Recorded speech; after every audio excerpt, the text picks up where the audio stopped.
ఉంటే ఆయన ఎప్పుడు నేను అడిగేదాన్ని ఇన్ని కార్యక్రమాలు మీరు చేపట్టారు, ఎట్లా చేస్తారు మీరు, ఎట్లా అంటే మీ అందరికి తెలిసి విభజన అయిన తర్వాత మన ఆంధ్రప్రదేశ్లో కట్టు బట్టలతో మన బయట పంపించేశారు.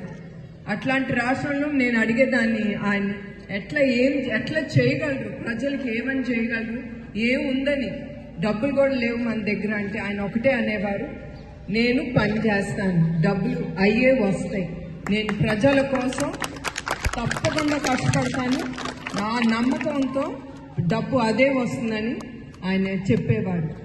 అదే జరిగింది 5 సంవత్సరాలు. చాలా గొప్పగా చెప్పుకునేవాళ్ళం మన ఆంధ్రప్రదేశ్ గురించి. కానీ ఇప్పుడు ఏమని గొప్పగా చెప్పుకుంటామండి, ఒక రాజధాని కూడా లేదు మన ఆంధ్రప్రదేశ్కి. 3 రాజధానులు అది కూడా లేదు కదండి, ఇప్పటి వరకు 3 రాజధానులు లేదు, అది కూడా లేదు. మీరు అనుకుంటున్నారు 3 రాజధానులు, అది కూడా లేదు. అమరావతి ఇప్పటి వరకు దాని ముందుకు తీసుకెళ్లేదు. సో నేనేమంటానంటే మీ అందరినీ ఇవన్నీ గుర్తుంచుకుని మీరు అందరూ కురుక్షేత్రానికి రెడీ అవ్వాలి. కురుక్షేత్రానికి ఆయుధం ఏంటి చెప్పండి మీరందరూ, అది మర్చిపోకూడదు. మన ఓటు అది చాలా విలువైంది.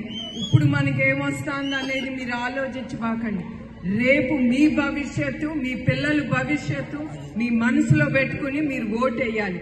అదే నేను కోరుకుంటున్నాను.